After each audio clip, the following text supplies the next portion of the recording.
Hello students, welcome back with my another video. My name is Amir. I'm from A1 Coaching.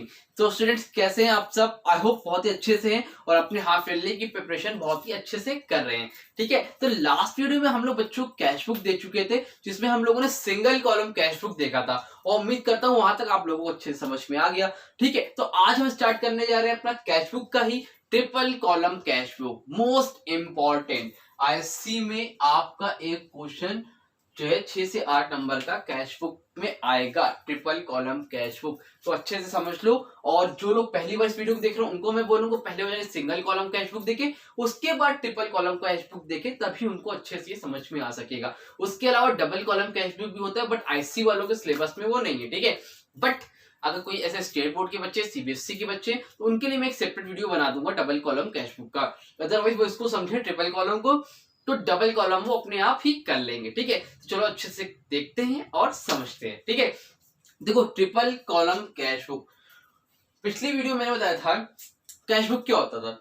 Cash book का मतलब था जितने भी business में transaction होते हैं कैश से रिलेटेड, किससे रिलेटेड, कैश से रिलेटेड जितने भी ट्रांजैक्शन होते हैं उसको हम लोग क्या करते हैं, कैश बुक में रिकॉर्ड करते हैं। उधार के ट्रांजैक्शन को रिकॉर्ड नहीं करते, क्रेडिट के ट्रांजैक्शन को हम लोग रिकॉर्ड नहीं करते, सिर्फ और सिर्फ इसे रिकॉर्ड करते हैं कैश के ट्रांजैक्शन को, है ना। तो पैसा आता है तो डेबिट साइड में, पैसा जाता है तो क्रेडिट साइड में। जितने भी इनफ्लो होंगे डेबिट साइड में, जितने भी आउटफ्लो होंगे वो कहां लिखे जाएंगे, क्रेडिट साइड में। अब उसके बाद देखो एक बिजनेसमैन है, एक कोई भी बिजनेसमैन है सपोज, तो वो ट्रांजैक्शन कभी कभी बिजनेस की कैश से करता है और बहुत से लोग ऐसे होते हैं जो डायरेक्ट ट्रांजैक्शन कर देते हैं बैंक से।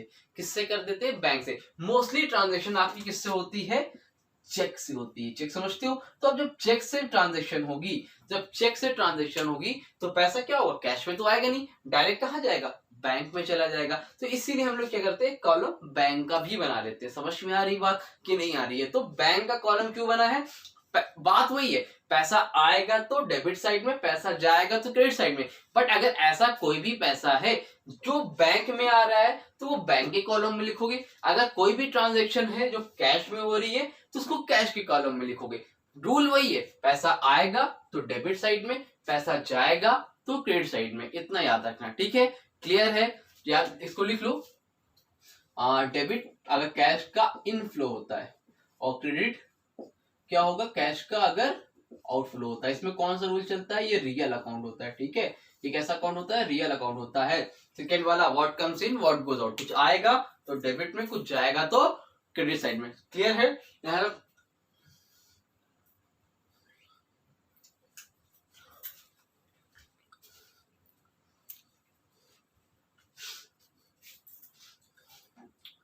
तो क्लियर है, यहां तक कोई प्रॉब्लम तो नहीं है?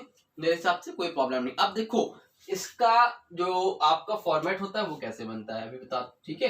तो ये लिख ले ट्रिपल कॉलम कैश बुक। हम लोग क्या पढ़ रहे हैं, ट्रिपल कॉलम कैश बुक। जिसके भी नाम से बना रहे हो इन द बुक करके लिख देना, सिंगल कॉलम में ही बताया था। ठीक है, देखो नॉर्मली होता है क्या इसमें, फर्स्ट ऑफ ऑल डेट, फिर होता है आपका पर्टिकुलर रिसिप्ट, जितने भी पैसे आएंगे वो यहाँ पे, फिर आपका वाउचर नंबर, बताया था वाउचर नंबर जो बिल नंबर होता है, फिर एलएफ लेजर फोलियो, फिर डिस्काउंट अलाउ का कॉलम, कैश का, बैंक का। डिस्काउंट अलाउ क्या होता है सर, बताता हूँ। ठीक है, उसके बाद डेट का कॉलम, फिर पर्टिकुलर पेमेंट जितनी होगी, फिर वाउचर नंबर, फिर एलएफ का कॉलम, फिर डिस्काउंट रिसीव्ड का कॉलम, कैश का कॉलम, बैंक का कॉलम।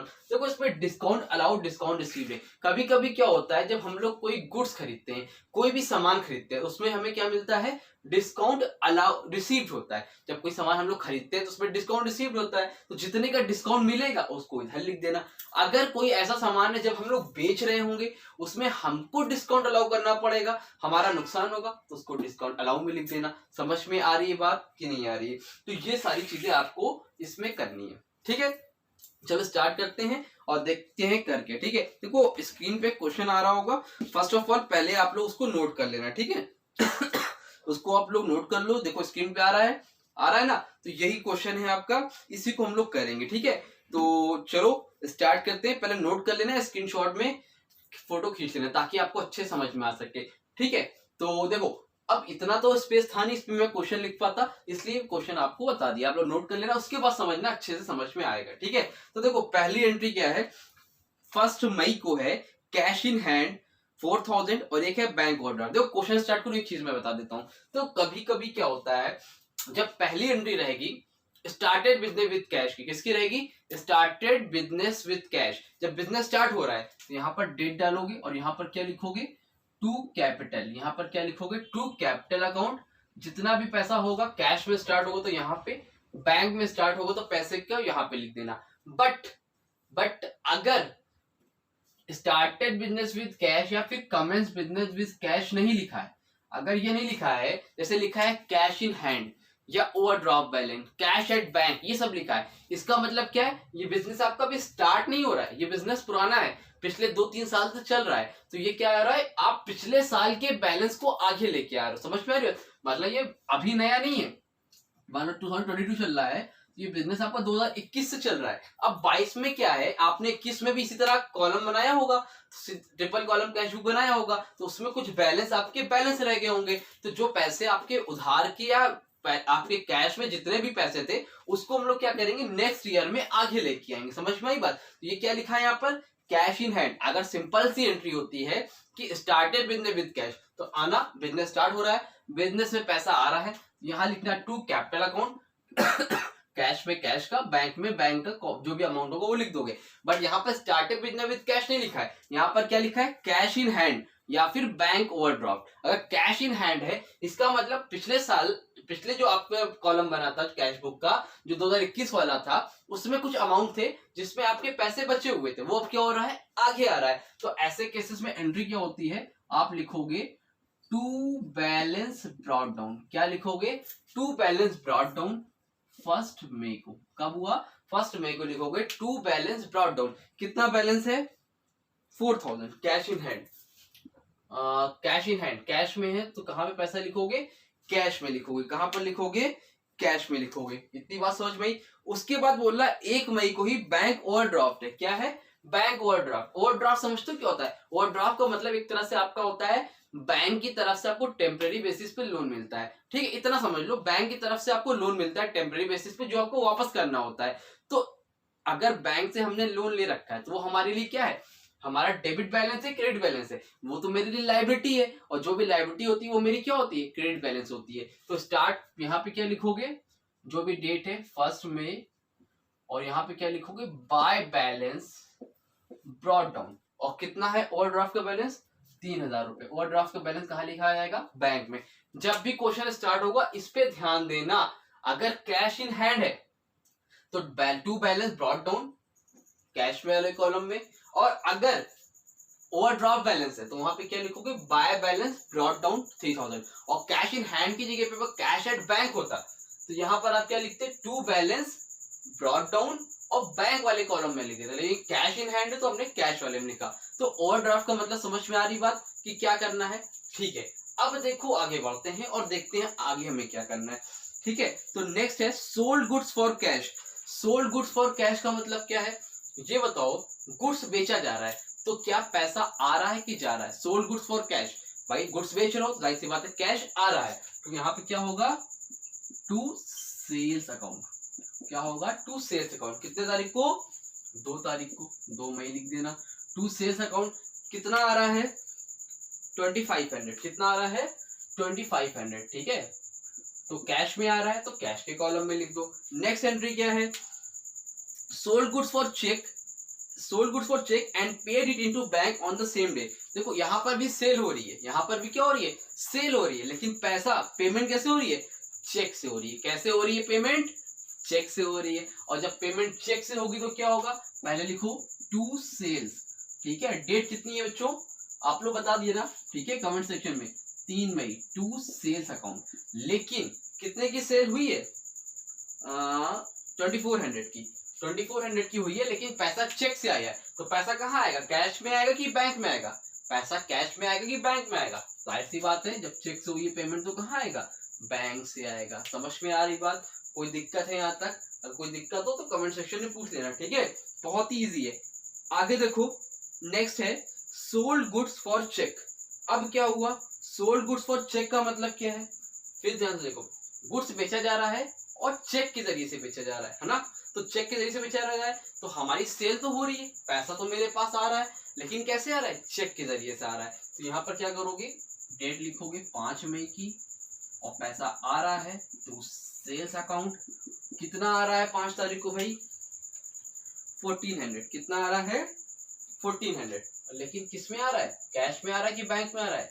बैंक में आ रहा है। ध्यान से देखना। अच्छा एक चीज याद रखना, जैसे आपने कोई भी सेल करी और वो पेमेंट चेक से हो रही है और अगर उसमें लिखा है ऑन द सेम डे, क्या लिखा है? ऑन द सेम डे, तो आप क्या करोगे उसी दिन। अगर मान लो ऑन द सेम डे नहीं लिखा है तो आप पहले नीचे जाओगे, देखोगे उससे रिलेटेड कोई एंट्री है। अगर कोई रिलेटेड एंट्री नहीं है तब आप अज्यूम कर लोगे कि आपको चेक मिला और उसी दिन क्या हो गया? बैंक में डिपॉजिट हो गया।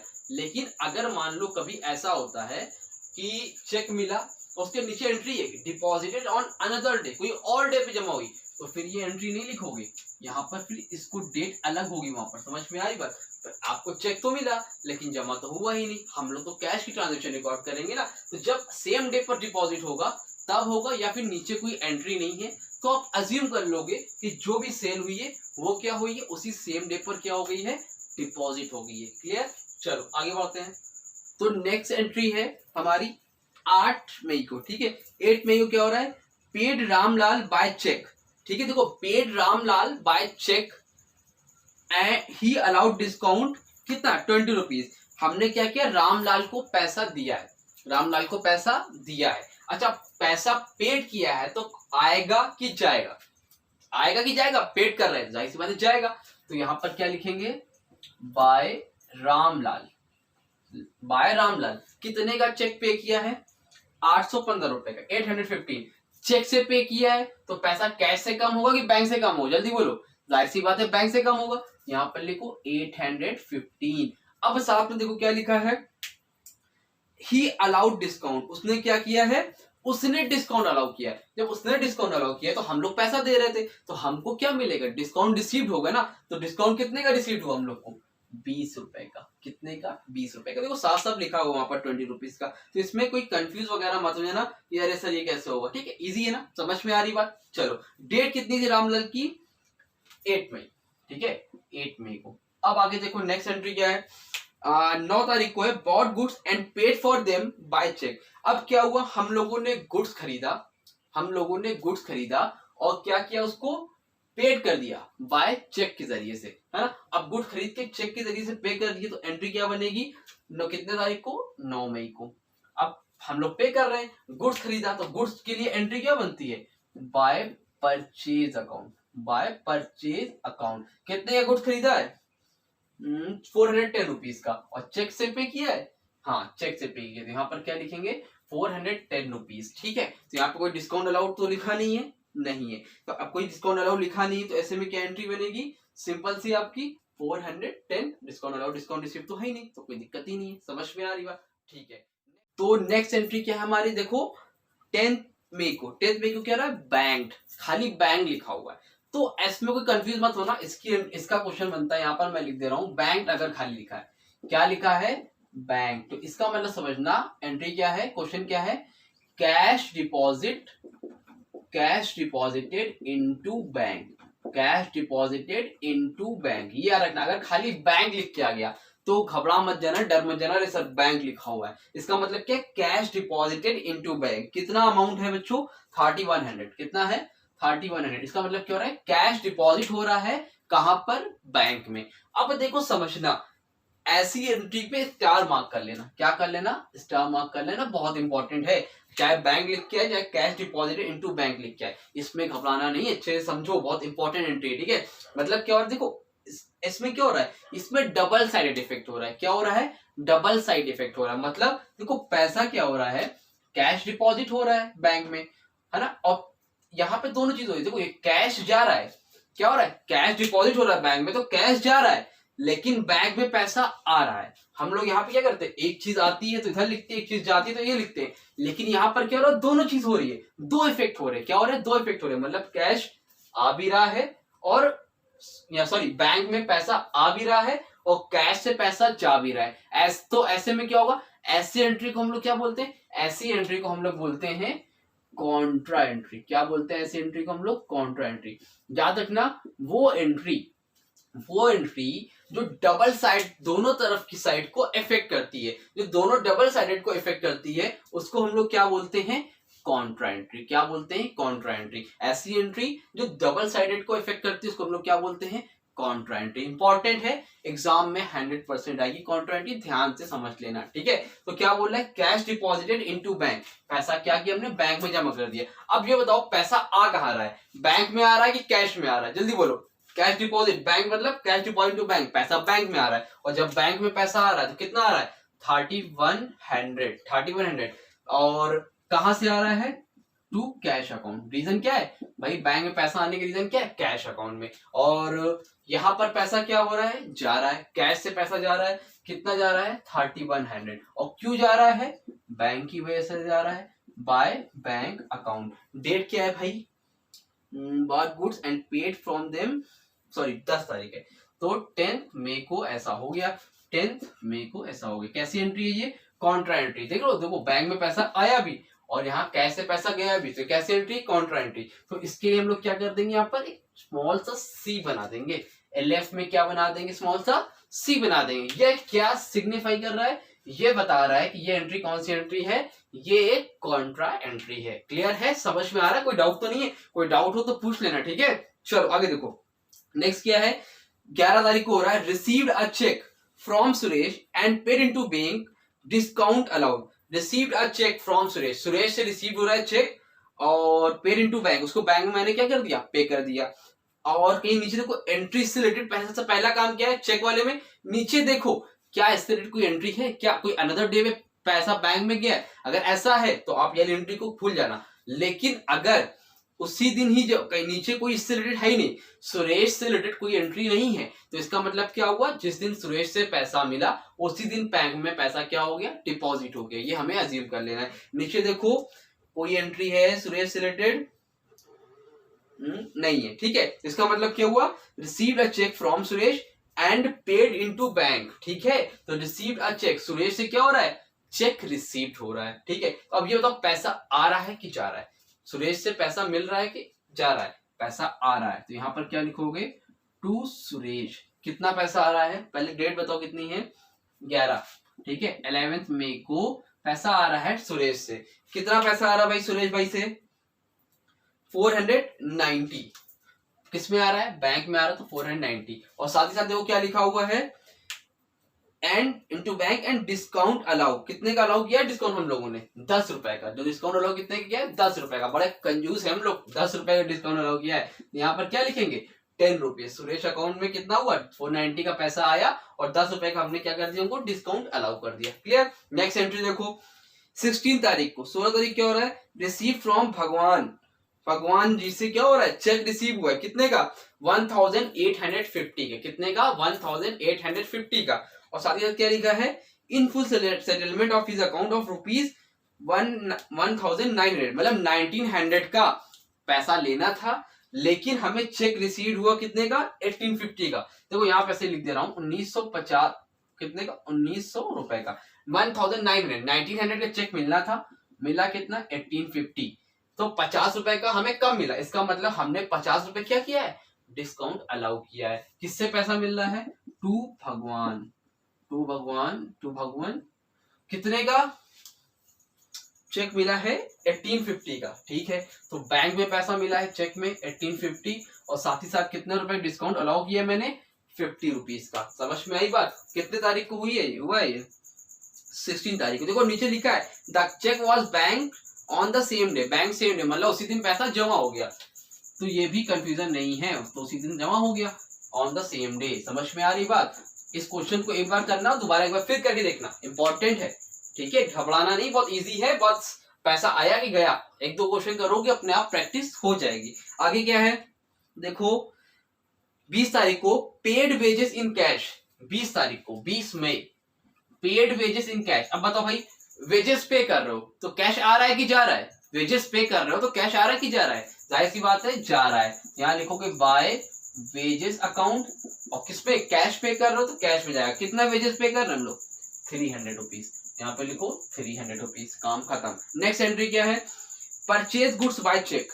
अब क्या हो रहा है, गुड्स खरीदा जा रहा है और पेमेंट कैसे हो रही है, चेक के जरिए से हो रही है। अब जब गुड्स खरीदोगे तो पैसा आएगा कि जाएगा, जाहिर सी बात है पैसा जाएगा, तो क्या लिखोगे, बाय परचेज अकाउंट। कितने का, कितने का गुड्स खरीदा भाई, 4600 का, ठीक है। Purchase goods by cheque, cheque के हिसाब से 4600 का यहाँ से गया। और कितने तारीख को एंट्री हुई है, 22 मई को। कब हुई है, 22 मई को हुई है। क्लियर है, समझ में आ रही बात, ठीक है। आगे देखो 24 bank charge, bank charge 50 rupees. अब क्या हुआ, बैंक ने चार्ज किया है, मतलब बैंक अपनी सर्विस प्रोवाइड करता है ना, एटीएम वगैरह देता है, चेक इशू कर, चेक वगैरह देता है, चेक रिसिप्ट देता है, तो बैंक ने कुछ चीजों की चार्ज किया है, बैंक ने पैसा काट लिया हमारे अकाउंट से। तो पैसा आ रहा है कि जा रहा है, बैंक चार्ज में पैसा जा रहा है, पैसा जा रहा है। तो पैसा अगर जा रहा है तो एंट्री क्या बनेगी, तो एंट्री आपकी बनेगी 24 में। तो यहाँ पे लिखो 24 में, क्या लिखोगे, बाय बैंक चार्ज अकाउंट। कितने का, 50 रुपीज का। पैसा कहां से कटेगा, बैंक से ही कटेगा। समझ में आ गई बात। चलो नेक्स्ट क्या है भाई, 28 मई को। देखो ध्यान से, यहाँ पे बच्चे कंफ्यूज हो जाते हैं, ठीक है, तो इसको ध्यान से देखना। 28 मई को लिखा है withdraw from bank for office use. अब क्या हुआ, विड्रॉ से पैसा विड्रॉ किया है 2000 रुपए, किसके लिए, ऑफिस यूज के लिए। और उसी तारीख को लिखा है फॉर पर्सनल यूज 1200। देखो दो बार, एक बार पर्सनल यूज के लिए पैसा विड्रॉ किया है 1200 रुपए, एक बार ऑफिस यूज के लिए निकाला है 2000 रुपए। पहले ऑफिस यूज वाली करो, फिर पर्सनल यूज वाली करना। तो 28 कब, मई को, ठीक है। अब ये बताओ, ध्यान से समझना, इंपॉर्टेंट एंट्री है ये, ठीक है। क्या लिखा है, withdraw cash for personal use, sorry withdraw cash for office use. अब ऑफिस यूज के लिए आप पैसा निकाल रहे हो, ठीक है। यहां पे मैं लिखता हूं withdraw cash for office use, इस पे स्टार मार्क करो, कॉन्ट्रा एंट्री है। कैसे होगी सर, कितना है, 2000 रुपीज। देखो बिजनेस के लिए आप पैसा निकाल रहे हो। अब ये तो बिजनेस के लिए पैसा निकाल रहे हो, तो बिजनेस में क्या हो रहा है, बैंक से पैसा निकाल रहे हो तो बैंक से पैसा कम हो रहा है, लेकिन कैश में पैसा क्या हो रहा है, आ रहा है। समझ में आ रही बात, बैंक से तो कम हो रहा है लेकिन कैश में आ रहा है। समझ में, दोनों इफेक्ट हो रहा है, बैंक से पैसा कम हो रहा है 2000 रुपए और कैश में पैसा आ रहा है। तो कैसी एंट्री है ये, कॉन्ट्रा एंट्री। डेट कितनी है भाई, 28 में, तो पैसा आ रहा है, तो कहां से आ रहा है पैसा, बैंक से आ रहा है, टू बैंक अकाउंट। कैश में आ रहा है, कितना आ रहा है, 2000 रुपीज। समझ में आ रही बात। और यहां पर क्या हो रहा है, पैसा जा रहा है, क्यों जा रहा है, बाय कैश अकाउंट। कहां से जा रहा है, बैंक से जा रहा है, ठीक है। कोई दिक्कत, कोई परेशानी नहीं है। चलो, और ऐसी एंट्री को हम लोग क्या बोलते हैं, कॉन्ट्रा एंट्री। तो यहां पर हम लोग क्या बना देंगे, सी बना देंगे। क्या बना देंगे, सी बना देंगे। इसको जरूर से बनाना, नंबर कट जाएंगे आप लोग के, ठीक है। आगे देखो, फिर है उसी तारीख को 28 मई को for personal use 1200। For personal use के लिए 1200 रुपए और निकाल लिए। और जब पर्सनल यूज के लिए पैसे निकाल लिए उसको हम लोग क्या बोलते हैं, ड्रॉइंग। क्या बोलते हैं, ड्रॉइंग। ये तो पैसा आ रहा है कि जा रहा है, पैसा जा रहा है। और पर्सनल यूज के लिए पैसे कहां से निकाले, बैंक से निकाले। तो 28 मई को एक और एंट्री लिखो, 28 मई बाय ड्रॉइंग अकाउंट, ठीक है। कितना निकाला, 1200। कहां से निकाला, बैंक से निकाला। कहां से निकाला, बैंक से निकाला। यहां तक कोई प्रॉब्लम तो नहीं है, ठीक है। चलो इसके बाद कोई एंट्री बची है, दो और बची है। Bank collected interest on securities. Bank ने क्या किया है, कलेक्ट किया है पैसा, इंटरेस्ट ऑन सिक्योरिटीज। अब बताओ पैसा आ रहा है कि जा रहा है। इसमें बहुत कंफ्यूजिंग एंट्री है, गलत हो जाती है, ध्यान समझना। Bank collected interest on securities. Bank क्या कर रहा है, पैसा कलेक्ट कर रहा है, इंटरेस्ट ऑन सिक्योरिटीज। समझना, यहाँ पर बैंक आपसे पैसे नहीं ले रहा है, बैंक आपके बिहाफ पे कहीं से पैसा कलेक्ट कर रहा है। आपकी सिक्योरिटी जो रखी है उसके बिहाफ पे वो पैसा कलेक्ट कर रहा है किसी से। तो पैसे क्या हो रहे हैं, आ रहे हैं। पैसे क्या हो रहे हैं, आ रहे हैं। तो इसको हम लोग क्या लिखेंगे, 30 मई को bank collected interest on securities. तो आप लोग एंट्री लिखोगे 30 मई टू इंटरेस्ट अकाउंट। क्या लिखोगे, टू इंटरेस्ट अकाउंट। कितना पैसा बैंक कलेक्ट कर रहा है आपकी जगह पे, 800 रुपीज। तो पैसा कलेक्ट करेगा तो पैसा कहाँ आएगा, कैश में आएगा कि बैंक में आएगा? अगर बैंक पैसा कलेक्ट करेगा आपके बिहाफ पे तो जाहिर सी बात है पैसा कहाँ आएगा, बैंक में आएगा। कहाँ आएगा, बैंक में आएगा, कोई दिक्कत नहीं है। आगे देखो पेड रेंट। पेड रेंट का मतलब क्या होता है, पैसा आ रहा है जा रहा है, एकदम सिंपल, पेड कर रहे हो रेंट। तो 31 मई को आपने क्या किया, बाय रेंट अकाउंट, क्या लिखा, बाय रेंट अकाउंट, ठीक है। कितना पैसा पे किया आप लोगों ने, 140। बैंक के बारे में तो कुछ लिखा नहीं, इसका मतलब पैसा आपने कहां से पे किया, कैश में पे किया। कहां से पे किया आपने, कैश में पे किया। यहाँ तक कोई प्रॉब्लम है आप लोगों को, नहीं है। इतना सा नोट करो पहले, फिर इसकी हम लोग बैलेंसिंग करेंगे, ठीक है। जल्दी से इतना स्क्रीनशॉट ले लो, फिर हम लोग बैलेंसिंग करते हैं, ठीक है। ले लिया, ठीक है। अब देखो इसको नोट कर लेना, नोट करवाने का रीजन है, ठीक है। अब नोट कर लिया। अब देखो इसकी बैलेंसिंग कैसे करते हैं। पहला काम आप लोगों का है, देखो बैलेंसिंग के लिए मेरे पास तो आंसर है, मैं आंसर कर दे रहा हूँ। आप लोग कैलकुलेटर वगैरह करना, आईसीएम में कैलकुलेटर अलाउ है। अब इसको जोड़ूंगा तो टाइम लग जाएगा, वीडियो आपकी लंबी हो जाएगी, ठीक है। तो आंसर जो भी है मैं कर दे रहा हूँ, आप लोग अपने हिसाब से उसमें देख लेना, ठीक है। तो सारी चीजें हो गई है। पहला काम आपका होता है, यहाँ पर लिखोगे टोटल रिसिप्ट। क्या लिखोगे, टोटल रिसिप्ट। जैसे अभी कैश बुक में करा था ना, दोनों तरफ के कॉलम को क्या करना पड़ता है, मैच करना पड़ता है, बस वही काम करना है। तो टोटल रिसिप्ट यहाँ पे करो यूएसए, ठीक है। और यहाँ पे क्या लिखोगे, टोटल पेमेंट्स। क्या लिखोगे,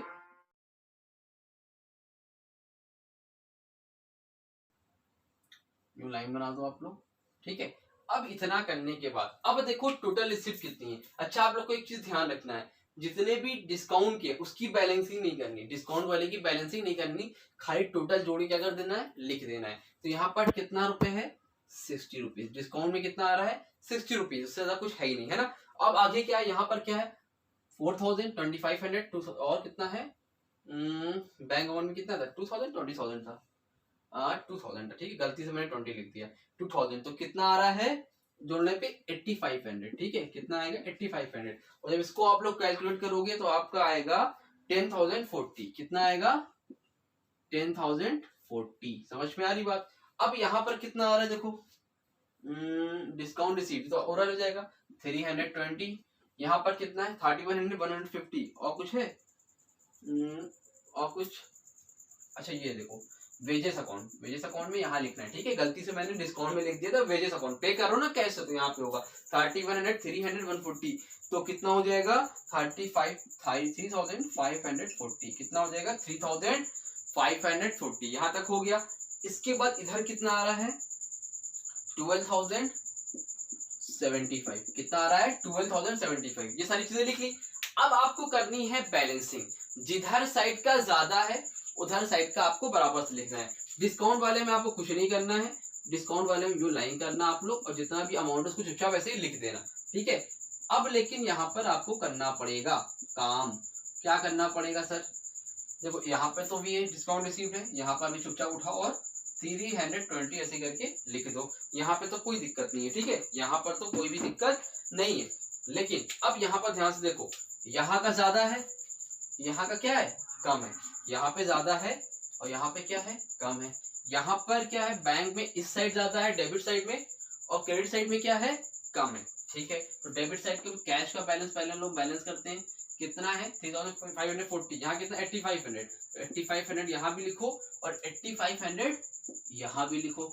अब इधर साइड तो ज्यादा है, इधर साइड तो कम है। बराबर करने के लिए क्या करेंगे हम लोग, मैंने बताया था महीने की लास्ट डेट को क्या लिखेंगे, 31 मई। यहाँ पर क्या लिखेंगे, बाय बैलेंस कैरीड डाउन। क्या लिखेंगे, बाय बैलेंस कैरीड डाउन, ठीक है। कितना बैलेंस कम आ रहा है, यहाँ पर 8,500 है। तो 8,500 में 3,540 को माइनस करो। जब माइनस करेंगे तो कितना आएगा, 4,960। इसको ध्यान देना भाई, माइनस किया इसमें से इसको माइनस कर दो, जो भी अमाउंट आएगा वो क्या आएगा, ये आएगा। बैलेंस हो गया। अब देखो बैंक के कॉलम में डेबिट साइड में कम है और क्रेडिट साइड में क्या है, ज्यादा है। डेबिट साइड में कम है, क्रेडिट साइड में क्या है, ज्यादा है। इसको क्या करोगे, बैलेंस करना पड़ेगा। तो हम लोग क्या करते हैं, जो ज्यादा वाला अमाउंट होता है उसी को दोनों साइड लिख लेते हैं। तो ज्यादा वाला अमाउंट क्या है, इसको लिख लो 12,075। अब इधर कम है, अब इधर करने के लिए क्या लिखेंगे हम लोग, यहाँ पे 31 मई और टू बैलेंस कैरी डाउन। ठीक है, तो इसमें से इस 12,075 में से 10,040 को माइनस करो, कितना आएगा? माइनस करोगे तो आप आएगा 2035। तो इधर भी हम लोग क्या लिख देंगे 12075। समझ में आई बात कि नहीं आई? ध्यान से देखो, फिर से देखो एक बार। कुछ नहीं करना है, सारे तरफ का बैलेंस क्या करना है, डिस्काउंट अलाउड डिस्काउंट रिसीव में कुछ नहीं करना है, बैलेंस को जोड़ के चुपचाप लिख दिया, काम खत्म। उसके बाद कैश का जोड़ा, बैंक का जोड़ा, इधर कैश का ऐड किया, इधर बैंक का ऐड किया। ऐड करने के बाद अगर मान लो कैश का जिधर साइड ज्यादा आ रहा है, जिधर साइड ज्यादा आ रहा है, तो उधर साइड का आप क्या करो, दोनों तरफ लिख लो। ठीक है, मान लो इधर देखा हमने कैश में 8500 था, इधर तो 3540 था। हमने क्या किया, 8500 इधर भी लिख लिया, 8500 इधर भी लिख लिया। समझ में आ रही बात? अब इधर जितना कम था इसमें से इसको माइनस किया, 8500 से 3540 को माइनस किया, जो भी अमाउंट आया उसको यहाँ पर लिख दिया। उसके बाद देखा बैंक के कॉलम में क्रेडिट साइड में ज्यादा है लेकिन डेबिट साइड में क्या है, कम है। तो अब की बार क्या किया, जिधर वाला ज्यादा था दोनों तरफ लिख दिया, कम किधर साइड था, डेबिट साइड में। बराबर करने के लिए क्या लिखा, टू बैलेंस कैरी डाउन 2035। जितना कम था हमने क्या किया, 12,075 में से 10,040 को माइनस कर दिया, जो अमाउंट आया वो मेरा क्या होगा, टू बैलेंस कैरी डाउन, और महीने की लास्ट डेट यहाँ पर लिखी जाती है। ये हो गया आपका ट्रिपल कॉलम कैश बुक। इसके बाद एक छोटा सा काम करना है आपको, जो भी बैलेंस आपने यहाँ पर लिखा है वो बैलेंस क्या होगा, 1 तारीख को आगे आएगा। तो यहाँ पे जो बैलेंस कैरी डाउन है ये कहाँ जाएगा, ये आगे आएगा, और यहाँ लिखा जाएगा 1 मई है ना, 31 में है, तो अगले महीने की तारीख क्या होगी, 1 जून टू बैलेंस ब्रॉट डाउन। क्या करेंगे हम लोग, टू बैलेंस ब्रॉट डाउन। किधर साइड का है ये, कैश बैलेंस। तो कैश बैलेंस ब्रॉट डाउन कितना आएगा, यहाँ पर आगे लेके आओ 4960। बस सिंपल सा तरीका है, 4960 क्या करेंगे हम लोग, इसको आगे लेके आ जाएंगे। और इसी तरह इसका अपोजिट हो जाएगा, टू बैलेंस कैरी डाउन है ना, तो इसको लेके आओ यहाँ पे लिखो 1 जून। ठीक है, तो to balance brought down carry down, तो यहाँ पे क्या लिखोगे, बाय बैलेंस ब्रॉट डाउन। किधर का बैलेंस आएगा, 2035 यहाँ पे था, तो ये कहा जाएगा, बैंक के कॉलम में 2035। ये क्या है, ये सिग्निफाई कर रहा है कि आपके बैंक में ओवरड्राफ्ट बैलेंस है 2035 रुपए का, और ये क्या बता रहा है, आपके पास कैश में इतना पैसा पहले से है जो आपके लास्ट मंथ में था। बस इससे ज्यादा आपको और कुछ भी इस चैप्टर में, मतलब इस क्वेश्चन में नहीं करना है। और ये टफ क्वेश्चन था, मैंने एक डायरेक्ट टफ क्वेश्चन कराया ताकि आप लोगों को पूरी तरह से क्लैरिटी मिल जाए। इससे टफ क्वेश्चन आपका पेपर में नहीं आएगा। हर तरह की मैक्सिमम जितनी भी एंट्री हो सकती थी मैंने आप लोगों को करा दी। अब इस वीडियो को एटलीस्ट आप लोग 2 बार 3 बार देखना, कोई डाउट होगा तो कमेंट सेक्शन में कमेंट करके पूछ लेना। एक बार शॉर्ट रिवीजन कराता हूँ। देखो, ट्रिपल कॉलम कैश बुक का मतलब है, आप पहले पूरा फॉर्मेट बनाओ। फॉर्मेट में आपका discount allow cash bank, discount received cash bank होता है। जितने भी पैसे आएंगे इधर साइड, जितने पैसे जाएंगे इधर, कैश वाले कैश में, बैंक वाले बैंक में। डिस्काउंट अलाउ होता है इधर, तो डिस्काउंट रिसीव्ड होता है तो इधर। इसके बाद सारी चीजें ही मैंने सारी चीजें लिख ली, इधर भी लिख ली। उसके बाद सी का मतलब होता है कॉन्ट्रा एंट्री। कॉन्ट्रा एंट्री यह सिग्निफाई करती है कि अगर दोनों तरफ इफेक्ट हो रहा है, मतलब इधर भी हो रहा है इधर भी हो रहा है, तो उसको हम लोग क्या बोलते हैं, कॉन्ट्रा एंट्री। जो ऐसी एंट्री जो डबल साइडेड इफेक्ट करती है उसको हम लोग क्या बोलते हैं, कॉन्ट्रा एंट्री। उसके बाद क्या हुआ, जितने भी बैलेंस थे हम लोगों ने सबने लिख लिए। डिस्काउंट अलाउड डिस्काउंट रिसीव में बैलेंसिंग नहीं करनी है, जो भी अमाउंट है बस उसको चुपचाप लिख लेना है। लिखने के बाद आपको क्या करना है, इधर साइड का भी लिखो, इधर का लिखो, कैश का लिखो, बैंक का लिखो। लिखने के बाद अब आपको देखना है ज्यादा किधर है, कैश का इधर ज्यादा है कि इधर, तो जिधर साइड ज्यादा है उधर आपको क्या करना है, लिख देना। इधर साइड ज्यादा था, मैंने 8500 लिख दिया। उसको लिखने के बाद इधर भी दोनों तरफ लिख दिया। अब इधर कितना कम है, तो 8500 में से इसको माइनस किया, जितना कम था वो मैंने क्या लिख दिया, बाय बैलेंस कैरी डाउन। इसी तरह मैंने बैंक में देखा, बैंक में इधर साइड ज्यादा इधर साइड कम है, बराबर करने के क्या किया मैंने, इस अमाउंट से मैंने इस अमाउंट को माइनस कर दिया, जो अमाउंट बचा वो क्या हो गया, 2035। तो इसी को बोलते हैं बैलेंसिंग। और जब जितनी बैलेंस करोगे महीने की लास्ट तारीख को, वो फिर बैलेंस क्या होगा, 1 तारीख को आगे आएगा।